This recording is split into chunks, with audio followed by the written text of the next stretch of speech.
everybody, and welcome to another episode of Eating at a Meeting. I am your host, Tracy Stockrath. I'm excited to come to you live from the show. And I just wanted to, I didn't want to miss this episode because I'm at Catersource, because I think it's a really important topic. And I'm so excited to introduce you to Chef Deborah VanTrece, my guest today. If I do this right, that finger. She is a culinary visionary who's redefining soul food. She started as a flight attendant exploring global cuisines, and now she's a James Beard Award-nominated chef, a best-selling author, a restaurateur, a caterer. And I love the fact that she's been building a legacy on honoring traditions while pushing boundaries as it comes to soul food and catering itself. So welcome, Deborah. Thank you. I'm so excited. I was telling people that I was having you on the show and they're like, oh my gosh. And so hopefully people are going to tune in and listen to us and talk and ask their own questions of you. But what have you seen as culture? I mean, from a flight attendant all the way to doing what you're doing now, how has global cuisine influenced what you do today? I think it defines completely what I do today. Mm-hmm. Having the opportunity, or I'm not even going to call it an opportunity because it's a blessing, having that blessing to be able to travel and experience countries through their rich culture, through their stories, has had a lasting impact on what I do. It's given me an opportunity to experiment with different cooking techniques, experiment with different holidays even, and definitely experiment with different foods and compare it with foods that I was familiar with or foods that I grew up with, and just putting the two together. Is there any one culture that you've really taken a liking to incorporate into the soul food that you cook now? I don't think so. I can't sit here and say that there's one particular culture more than any other culture that I utilize more. Okay. I'm studying every day. I'm trying to figure out every day, where's my next place to travel? Where should I go next? So it's always something new. It's always a learning experience. So, and I guess I probably should have started this question. The very beginning question is like, okay, define soul cuisine and what that means to you, and what you cooked before and what you're cooking now. How has that changed as well? I think it's more experimental now than what it was. I grew up on traditional soul cuisine. And the things that I have done with it are sometimes shocking to me when I sit and think about it. But when you get to the root of it and the root to other cultures and their use of particular ingredients, there's a lot of room for creativity, a lot of room to grow. So, now I push the boundaries of creativity. I don't think that any particular food was meant to be stagnant. I think we should all just keep moving with it and learning and having fun with it and creating new dishes and new recipes.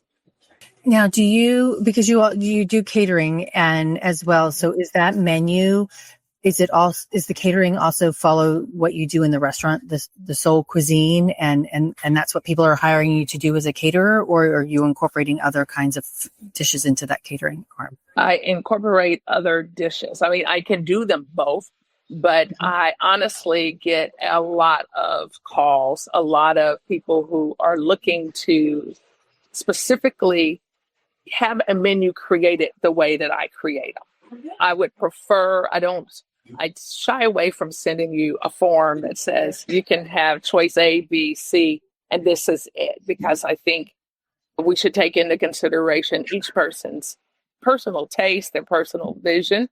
So, for example, a couple of years ago did a wedding, and one person was from the South, the other person was from India, and they wanted me to combine those two cultures together and create this amazing dinner and reception that their guests would not ever forget. So that makes it super, super fun for me when I get that opportunity. Yeah, no, that's exciting. And I'm curious, were they from Southern India or were they from Northern? No, Did it? they were from Southern India. That the Okay. other person was from Georgia and Tennessee. Yeah, that's when I say the South. I have Right. Southern Yeah. India and the Southern United States together. But We- it's a lot of fun. It's a great challenge. And it's become what I pretty much have mastered. I'm very good at it. I'm very good at it. When you're doing that, where do you start? Like when you're going to combine those two things, do you look at the spices and the typical ingredients that they use in their dishes, or do you look at like what the bride and groom's favorite dishes were growing up? How do you start that to combine that? Well, sometimes it come from different approaches. Sometimes the client is willing to tell me, or there's specific things. I had one woman who's a bit of a foodie, and her reception was about her travels, and they went all over the gamut. So it was up to me in that instance to not only formulate recipes that kind of worked for where we were in the South, but also that were cohesive as a unit. When you looked at the whole meal, it made sense.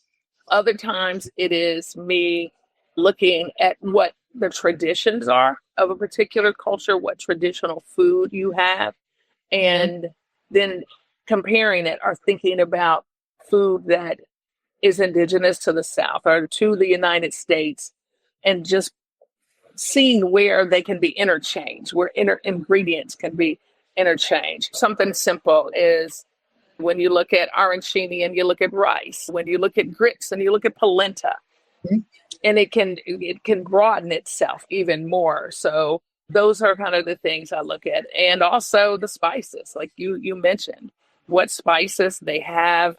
I enjoy tasting all types of spices to see, what it reminds me of, what I think it could be good on. And then I just go for it. That's awesome. And that takes practice and skill set and a palate too, because a lot of people just don't smell it, don't taste it the way that a lot of people do. And so thank you for that, for providing that for us. Yeah. Okay, so it's Black History Month, and I'm excited that you joined me for this last episode of the month on this. But you also said, so we talked about Southern in India and Southern United States. How is soul food different than Southern food? Because you have said that every culture has its version of soul food. So how do you define that? And because I'm going to say that probably some people may think that soul food is Southern food. Southern United States. Is there a difference? I believe there's a difference, and I think it depends on who you're speaking with. But when you're speaking to me, I do definitely believe there's a difference. I think soul food is, let's say, maybe a product of the South, but it's not defined by the South. During the migration, you had African Americans migrating north, traveling all over. So even now, we may have come from Southern roots or those Southern recipes, but then you got where you were going and you start using the things that were around you, or picking up bits and pieces from cultures that were now surrounding you that might not have been surrounding you in the South. So soul food becomes even regional. It's not necessarily just the South. There's things that I'm originally from the Midwest. There's things that I am fond of, combinations of typical soul food that I'm fond of, that when I go somewhere else, that's not the way they do it. They do it somewhere else. So I don't think they're the same from that standpoint. I also think that soul food is something, it came out of several things. It came out of strife. It came out of, these are leftovers and we have to make something good happen with them. And we did. It tells a deeper story than just it's food that was grown in the South and we ate. It comes from, people who wanted to, I believe, take back their lives a little bit. And in their food, it had been given almost like a bad name. And the idea of claiming it is kind of how that term soul food came into play in the first place, because it came from inside. It came from the soul, which is a good thing. Yeah. Oh, I love that because and I feel like you can taste more flavor and you can taste the soul or the love of people who are making the food for you Yes. when they love those ingredients and they know where it's coming from. Yeah. Yeah. And they've been taught and handed these techniques for years, knowing, okay, flavor. I tell people any group that can make pig intestines delicious, you've got to say something about that. I would have hated to be the first person who decided this would work. But Exactly. Trial and error, they've made it work. They've made it work. And it's much harder to do that than to do a filet mignon and make it taste good. Right. Yeah. Oh, I don't think I would, if you told me that's what I was eating, I'm not sure that I would say, yeah, let's eat that. Right.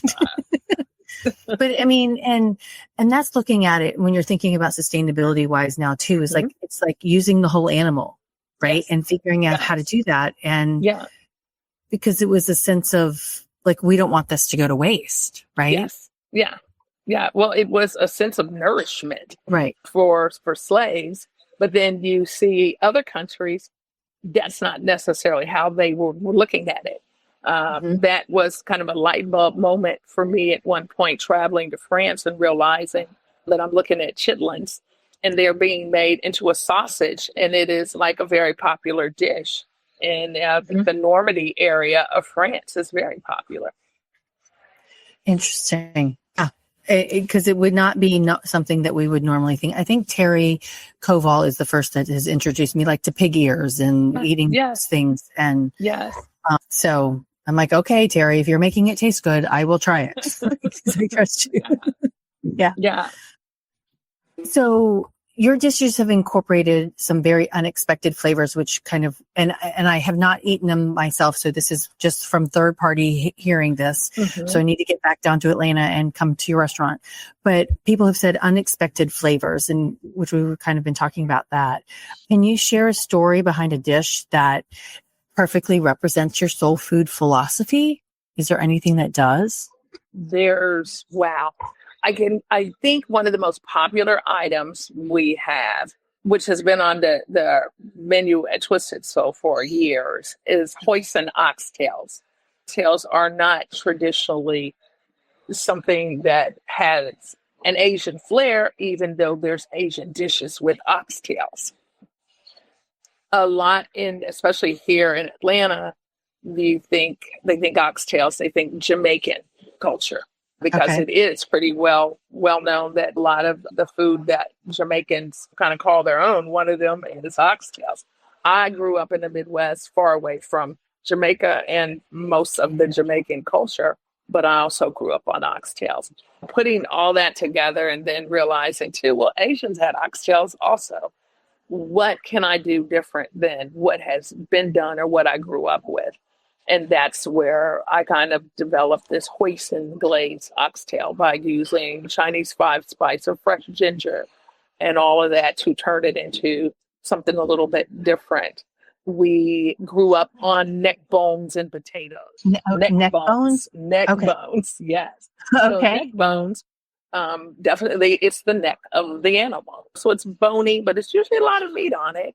Not a crazy amount, but you have to pick through it and pull the meat. It's a pain. So again, that was a cast off. We're finding it now. I'm finding it in more of the mainstream restaurants than I could ever imagine that this is something now that's just coming. But generally, most of those cast offs were served with potatoes or rice because they were cheap and they were pretty standard. Potatoes, rice, grits. That's the other one. We have been doing a dish with lamb and lamb neck bones. So we're doing lamb neck bones, and instead of potatoes, we're doing potato like a saffron and potato gnocchi. So that's how I get my neck bone and potato in, but utilizing spices that are more Mediterranean is how I decided I wanted this lamb to be presented. And it's a lamb neck bone. But I grew up on pork neck bones or neck bones. I just now start hearing about, lamb neck bones. Well, heck, that makes sense. But yeah.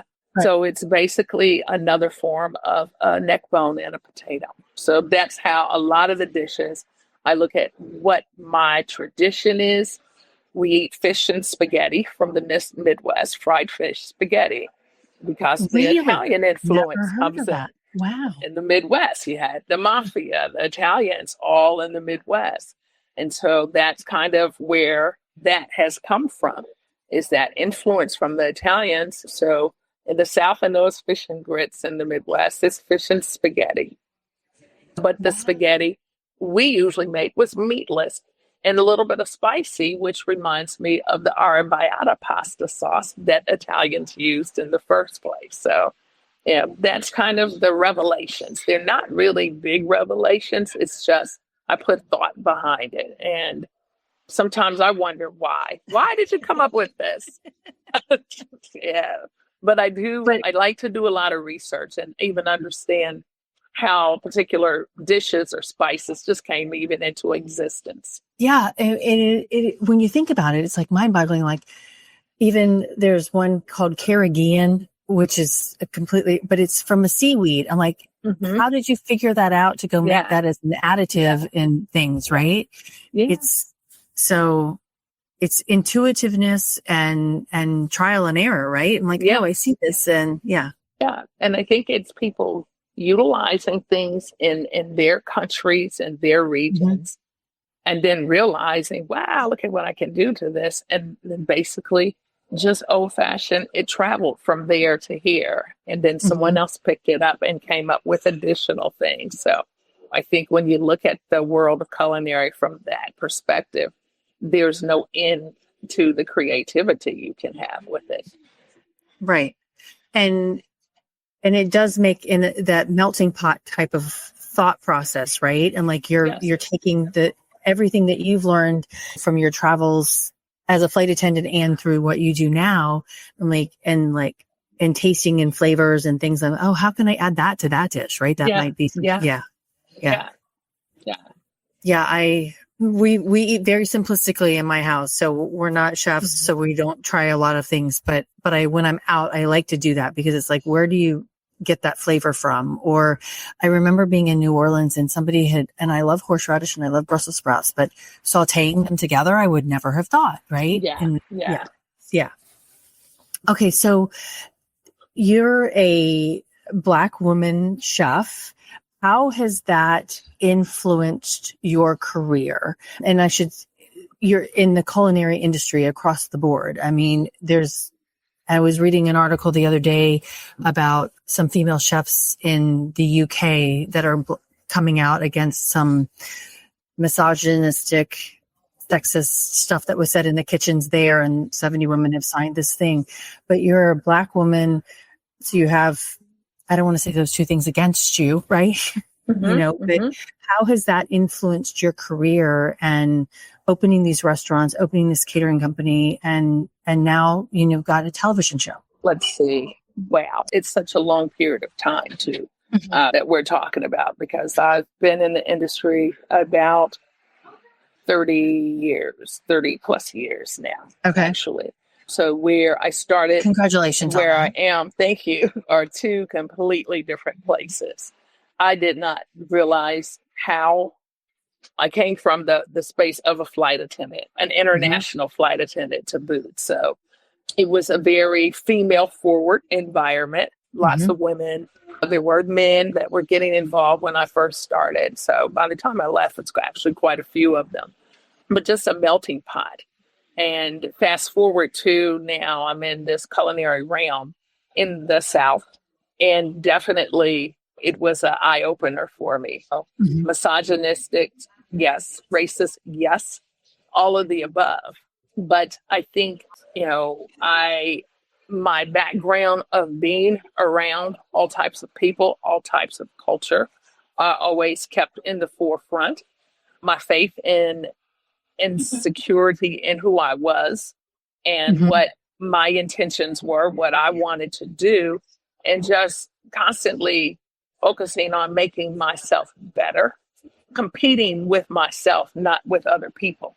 The competition was for me within me. I took on the task of deciding I wanted to do soul food and do it differently.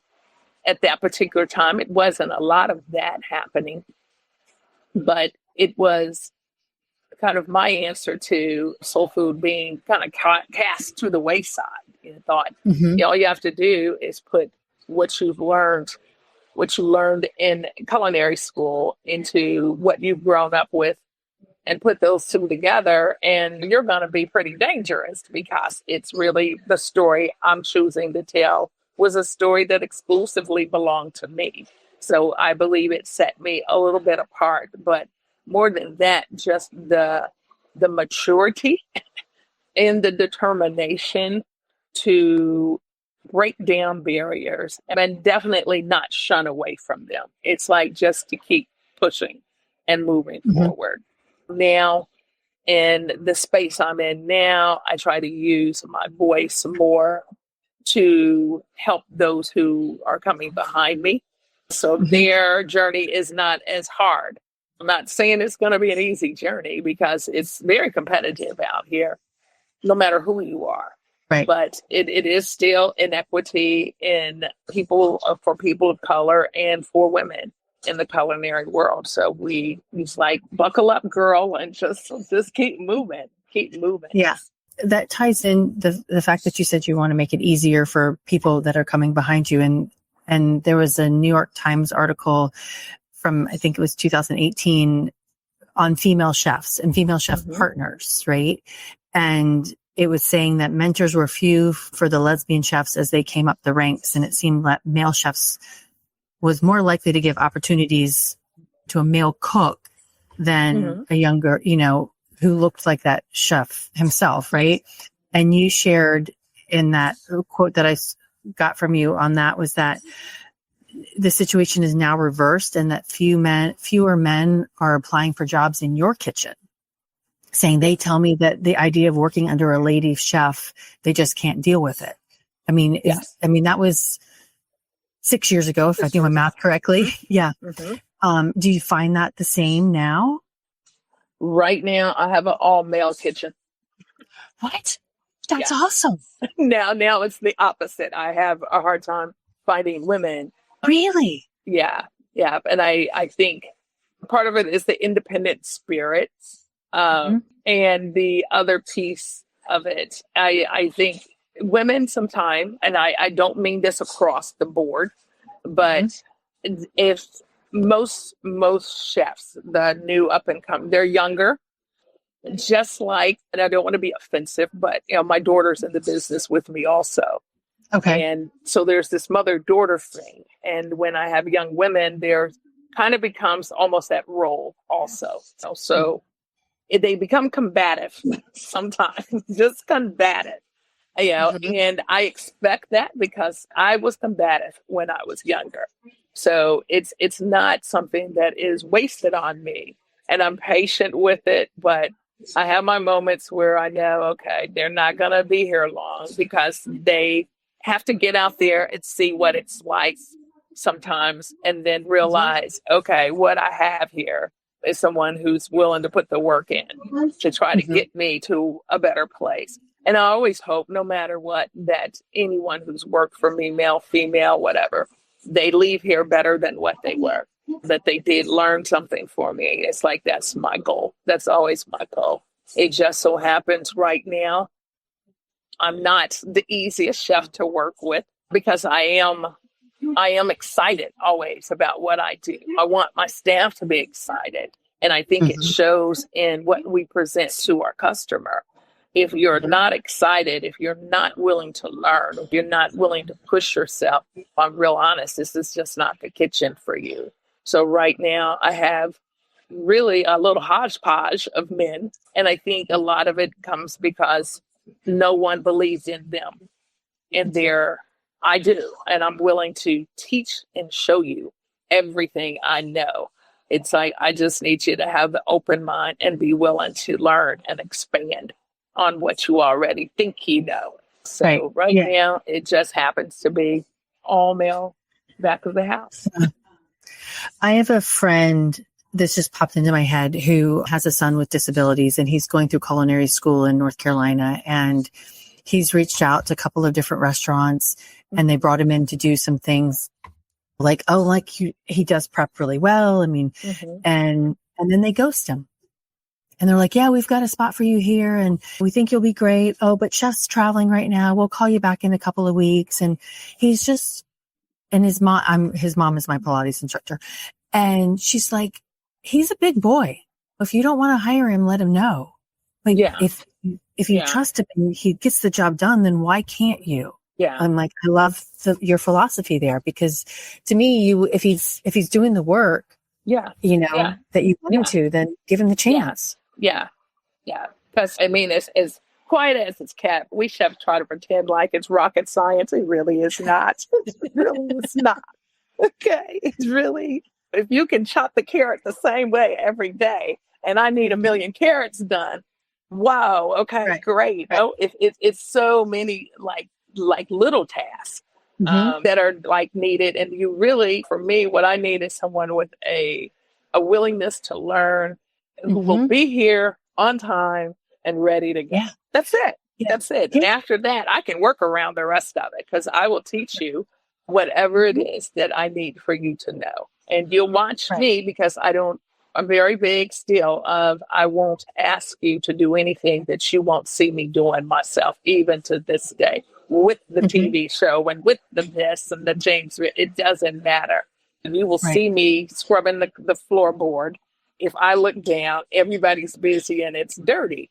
It's no, like they'll panic. Oh my God, no, she's on the floor. It's fine. I might need help getting back up, but it's fine. And it's in this day and age too, it's like, if they're willing to do the work and they do the work well, I mean, you can hire, like you said, you can teach. So maybe they don't have this one skill set at this moment, but they've got the personality or the drive that you're looking for. Yeah. You can teach them how to dice a carrot a specific way, right? Yeah. Or, I mean, it's so many things that are involved in, the food world, the aspect of not just catering, but the restaurant industry is just so much. And it takes all types of skill levels to accomplish what we are trying to do. Right. There was a chef that I met in Dallas a couple of years ago, and it was during COVID, and he had a help wanted sign out on every platform he could get. And a young man, I don't know how old he was, but whose only culinary experience was with the Waffle House. Yes. And, but he's like, he shows up on time. He does his work. He knows how to juggle all of these things. He's like, I can teach him, because this was like a Ritz-Carlton. He's like, I can teach him the rest. Yeah. Yeah. And that's what he needed. Yeah. A gentleman worked for me, arrogant young man he was, but he was from Waffle House. And people don't understand, if you do breakfast or brunch at all, it is very difficult. It is very difficult, because usually people don't want to sit and linger. They want to get it fast. They want to eat it hot, and they're ready to go. And you've got them coming in left and right. So at a point, I understood, for brunch, I need a Waffle House cook. I need someone who can just really crank out eggs quickly and do them right. And Waffle House has some of the best people for that. But this gentleman in particular worked with me. And he thought I was just really like a hard butt. Like, okay, she's just so hard all the time on us. She's so hard. But he worked, and then he decided, okay, I'm going to move. I'm going to go somewhere else. As it ended up, he started working at a Michelin star restaurant in California. He called me up one day and said, I understand why you were so hard on me. I understand what you were saying about being excellent and being proud. And I thank you. I thank you. Wow. And I have that story over and over again. I have a gentleman now who originally was from Waffle House. And the most fulfilling thing is he'll come in one day and say, I've got a special in mind. What if I did this, this, and this? And it's so far ahead of what a Waffle House could ever think of to know, okay. So yeah. You know, it works. And, and I am an open book. Yeah. That's awesome. Okay. So soul food, and you've spoken about this before, soul food and Black chefs not always getting the recognition that they deserve. Yes. Is that, I'm going to say it's still happening, right? Yes. And what steps do you think need to be taken to help make that change and continue pushing that forward? Well, I think we have our allies, I think the James Beard Foundation have to give them their props because they have done the work in trying to make sure that there's some more opportunities, more equal opportunities for chefs of color and for female chefs.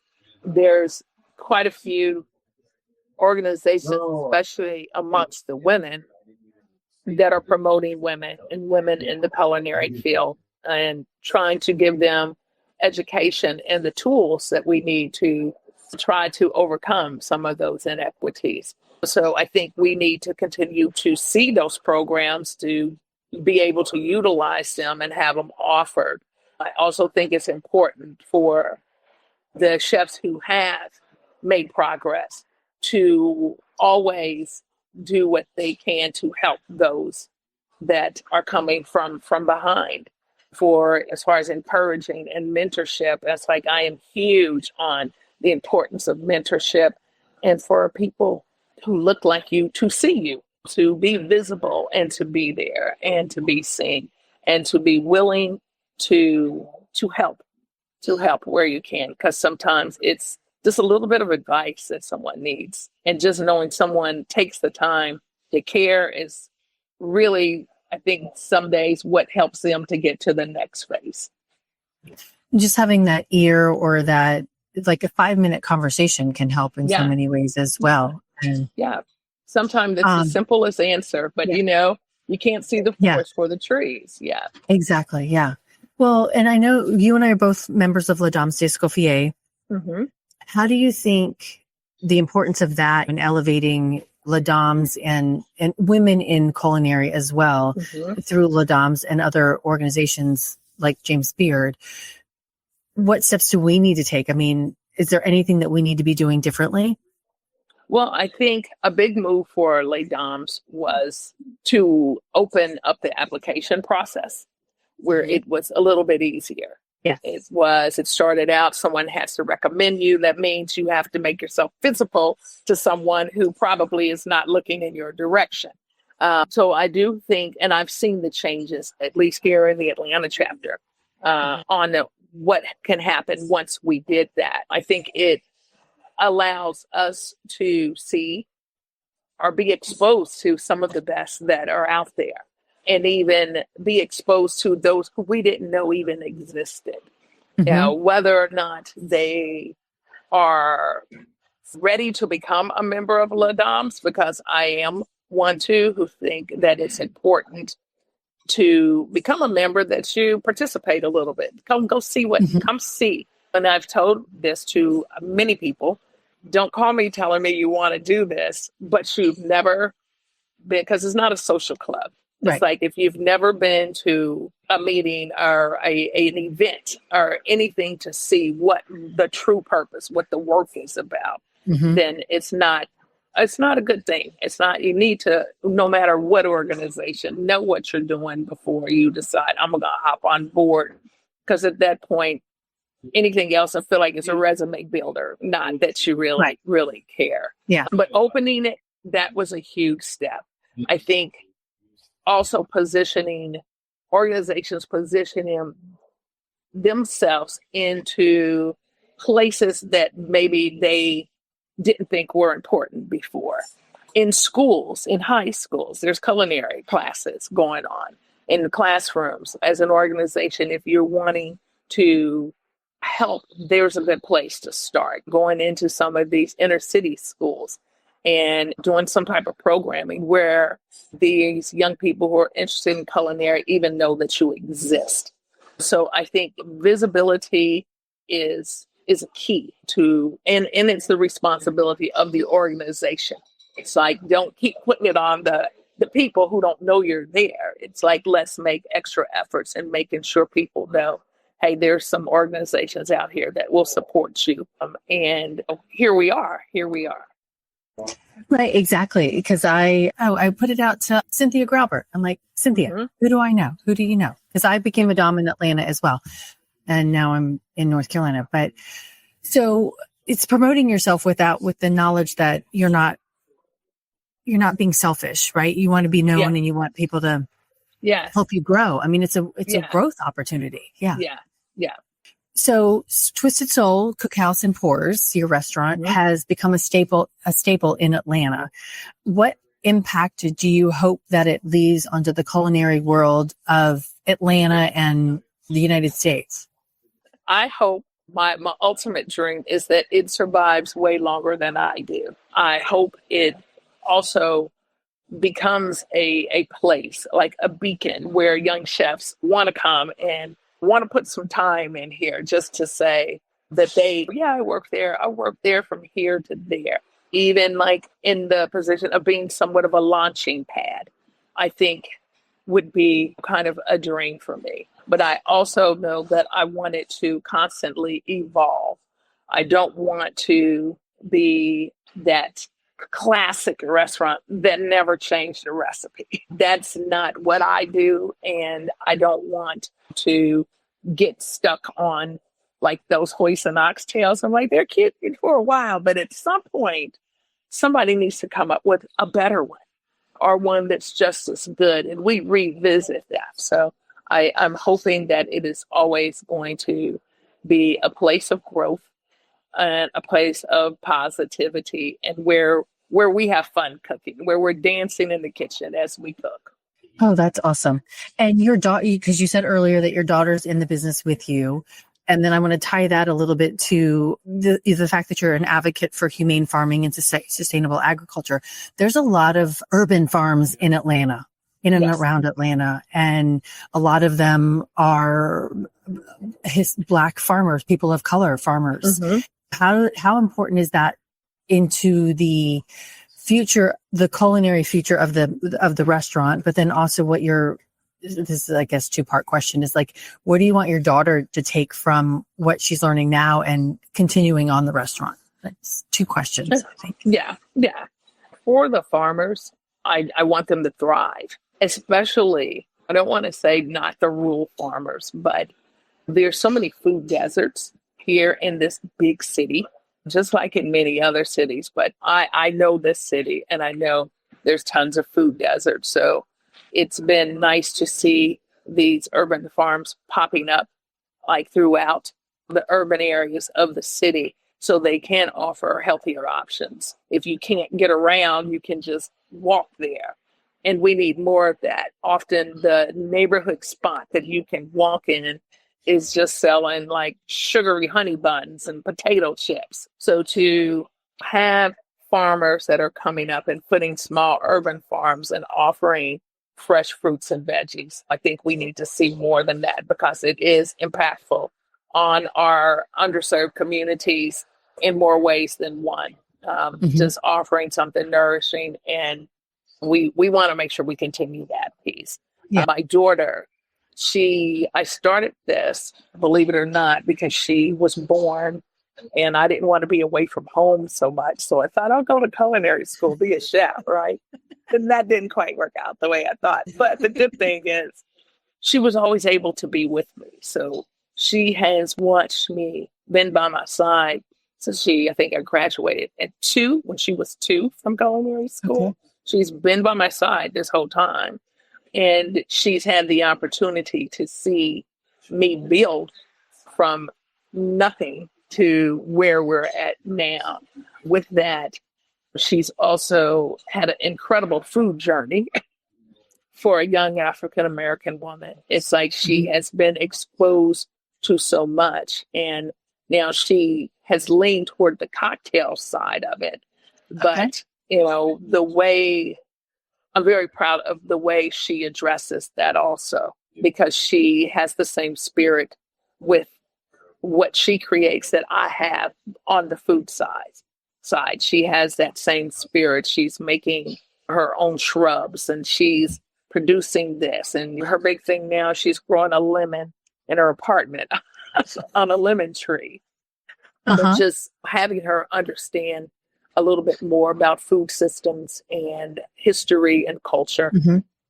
I hope she continues to do that, and she continues to share her knowledge too with who, like whenever she has children, God help us, but when she has children, and just, even with her, she acts as a mentor, even though some of the people she's working with are the same age or older than her. She's been around for a long time. So yeah, she's got the ability to mentor some souls also. That's awesome. She needs to go plant her lemon tree in a sip of paradise down in. Yes. So the farm for the bartenders. Yeah. She's familiar with that too. Yeah. Okay, good. And I'm sure that's actually helped to influence her also. The young lady 𝐤𝐤 that has that. Exactly. Yes. 𝐤𝐤's amazing. Yes. Yeah. And she's a late dom now too. I don't know. Is she? Yay. Okay, good. Awesome. Yeah, I got to tour it a couple of years ago. I met her, I interviewed her on the show, and then I went to Atlanta and I got to tour the farm. So she's amazing what she's doing. Yes. Okay. So to close this out and to close out Black History Month, because this is the last Wednesday of the month, what does it mean to you personally and professionally? And how do you see food as a way to celebrate and preserve Black history? Oh, I think for me, it is extremely personal to preserve the legacy of Black food. It is a huge part of tradition. I grew up as an only child. And so food for me, it's not just, it's good, it tastes good, and it keeps us healthy, and we have to consume it. It was a way of gathering. I didn't have the brother and sister to play with, the opportunities to play with my siblings. So my opportunities were given when they were celebrated. And celebrating always came with food. Good times for me, bad times, during birth, during death, there's always food involved. And that really, really resonates with me. Both my parents are deceased, but I feel like I have a lasting connection with them through food and their favorite things or recipes they taught me. And I show those recipes or write them or save them so that my daughter knows these recipes too. That's not just within our tradition, that's within all traditions. Anyone you talk to, celebrations and food go together, and it all goes with tradition. Whether, it is a Muslim family, a Jewish family, a Black family, an African family. There are certain holidays even that you read recipes and they'll say, this is typically served during this particular holiday. Well, I'm all about that. It's like I've got in my head, this is what you have Thanksgiving. You can add and subtract, but there's particular things, Thanksgiving, Christmas, Easter. There's particular things that I associate particular traditions and food with. And it is my lifelong connection, I think, to generations and generations after me, because those are the things that we can preserve. Those recipes, and through tradition, you will always know your great, great, great, great, great grandmother, no matter what, because she's the one who first did that. So it comes with stories. It's just, I think it's super, super important, and it's super fascinating way to preserve your history and your traditions. It's the thing that we all have to do. We all have to eat, right? We all have to. Yeah. And we all celebrate, whether it's a death or a wedding or birthdays or holidays or wherever. And and a couple of weeks ago, my niece asked me for the cherry pie recipe that I've been making since I was a little kid.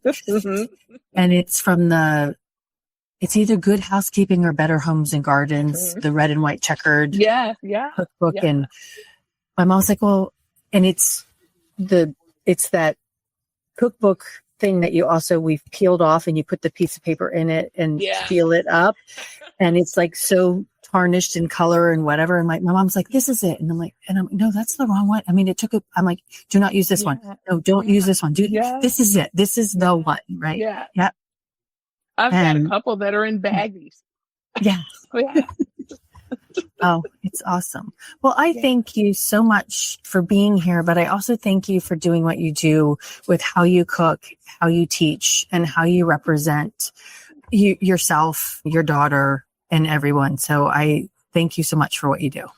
Thank you. I appreciate that. Thank you. You're welcome.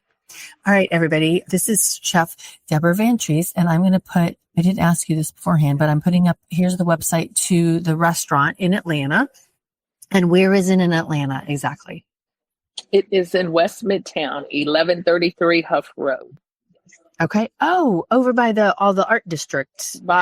All the West Side things that are happening. Yes. Exactly. Is the taco place still over there? Which one? I would be saying now. Del Sol. Yeah. Yes. Yes. Okay. It's still there. Yes. Okay. Yes. All right. Awesome. Yes. And that's an easy way to cut through town if you need to cut through town. Yes, it is. It definitely is. Okay. Awesome. Well, Chef Deborah, thank you so much. I appreciate it. I appreciate your time and everything that you do. So, and everybody, thank you for tuning in. I will be back here next week. Stay safe and eat well. Thanks for listening to the Eating at a Meeting podcast, where every meal matters. I'm Tracy Stuckrath, your food and beverage inclusion expert. Call me and let's get started right now on creating safe and inclusive food and beverage experiences for your customers, your employees, and your communities. Share the podcast with your friends and colleagues at our Eating at a Meeting Facebook page and on all podcast platforms. To learn more about me and receive valuable information, go to tracystuckrath.com. And if you'd like more information on how to feed engagement, nourish inclusion, and bolster your bottom line, then visit eatingatameeting.com.